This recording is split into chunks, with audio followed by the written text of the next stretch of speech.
Reason number 6 why hiring from the Philippines works so well versus anywhere else in the world. Working for you, a foreign boss, is actually easier than working for a Filipino boss. So I've done 450 episodes of this podcast. I've been doing this for 20 years, well, almost 20 years, since 2005. And recently I learned something new about working for a foreign boss. So in the last podcast, I talked about why having an online job is a dream for a Filipino. When you give someone in the Philippines a job, they're very loyal. They'll be very honest with you. They want to work really hard, especially when you treat them well and pay them fairly. Now, when I talked to Julia about this, Julia, who works for me as one of my main OFS, she helps write my newsletter. She helps me with these podcasts. She just deals with so many things for me. I talked to her about why this is a dream job, and her response was actually really shocking to me. She told me that compared to working for a Filipino boss, working for a foreign boss is actually easier and refreshing. So when she told me this, I was like, wait, what? Because over the years, I've had a lot of conversations with people in the Philippines about how Americans are abrasive, we're upfront, we're brutally honest, we don't mince words, none of this, right? And so I said, hey, will you write me something about this? Let me tell you what she wrote about this. She said, before working for John, I had already worked for about 10 years. I started freelance writing and joined a tutoring agency in college to help with expenses. After graduating, I worked for the government and a few companies. Back then, Philippine work culture was all I knew. Now, just so you know, wow, she started working for me in 2010. So it's been like 14 years now. So she had 10 years of work experience before that. So here's what she says. When I started freelance writing for an Australian employer, I experienced a big culture shock. And just so you know, US employers and Australian employers and UK employers and Canadian employers, we're all about the same from the Philippines perspective. You're not different than this Australian employer. She says, he was kind, but very direct and very frank. There was very little small talk. No small talk for me. At least very little small talk for me. And I'm not this employer, but he was genuinely concerned about me and my work. He wanted me to do my job and nothing else. I didn't have to feed his ego. I found his attitude refreshing and learned to appreciate it. Which, there's the sentence in this that really opened up my eyes to this. I didn't have to feed his ego. Now, let me continue with this. I initially thought this might have something to do with my personality, but when I asked other OFS friends, most tell me the same thing.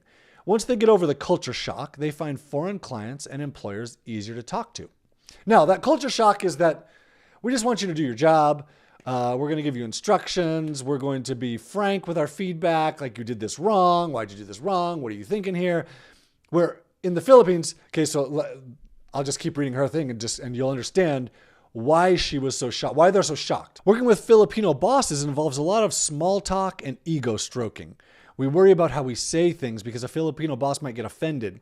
We have to decipher what the Filipino bosses are really telling us indirectly.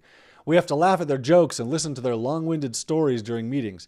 It's hard to say no because they could take offense. Culturally, we're all so afraid to offend that our message is buried under multiple layers of politeness and indirect references. I only remember a couple of Filipino bosses of mine who weren't that way. The rest were ...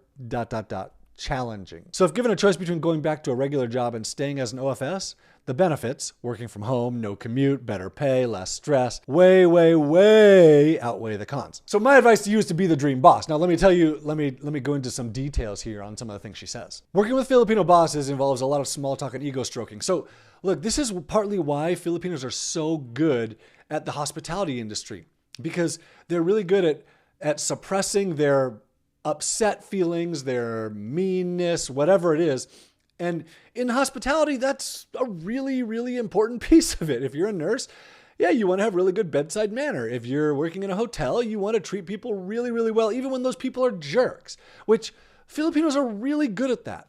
However, if you have someone working directly for you and you're the one interacting with them, you have to do things to draw out what they're feeling about their work. Otherwise, they may just suppress it, and their work quality can suffer. They can get worse and worse. Now, she says, we're so afraid to offend that our message is buried under multiple layers of politeness and indirect references. Now, I'm experiencing this sometimes too, where if I have some questions about, maybe not about their work, maybe about their work quality, maybe about how they feel about their work, often I really have to dig and say, hey, how are you feeling about your work? Oh, I love it. It's great. Well, okay, but that's not the answer I'm looking for. I want to know, are you bored? I want to know what ideas you have. Oh, I think you're great. No. That's not what I'm looking for here.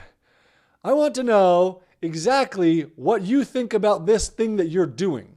Like the reality. Well, I do find it boring and it's kind of hard sometimes, but I'm just glad to have a job. Okay, well, at least now I got an honest answer out of you that sometimes you find it boring.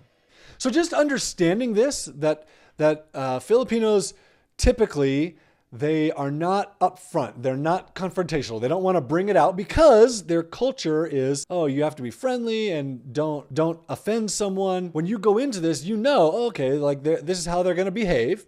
So I need to do things to draw it out of them. And if I can be kind to them and treat them well, then they're probably going to really, really want to work with me because there's no ego stroking. They don't have to code their messages. And they know that you're not going to code yours. All of this is one of the reasons why working with the Philippines is so good. Because there's this initial culture shock when they start working for you. In fact, Joven, who I hired in 2005, has told me, wow, when I started working for you, I was so scared because you were so direct about things.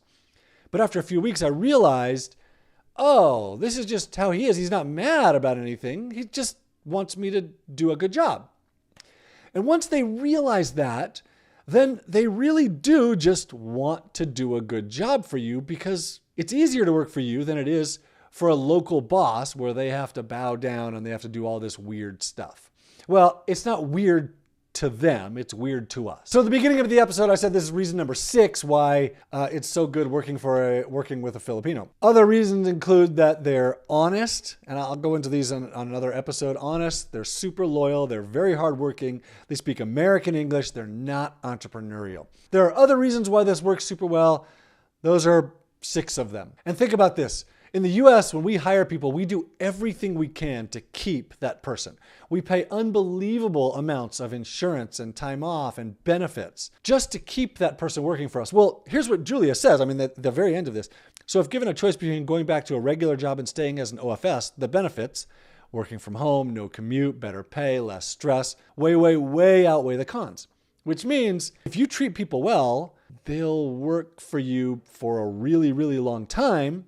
And you don't have to do all of what we do in the US to keep people. Now, it's really good, and we do a lot of it with our team in the Philippines. It just costs 10 times less than what it does in the US to keep really, really amazing people. I mean, Joven, I hired in 2005 and still works for me today. Julia, I think, was about 2010 and still works for me today. And that's super common. We have about 50 people. We've hired a bunch in the last few years, but I can really only think of like 8 or 10 people ever that I've hired in the Philippines and I've let go.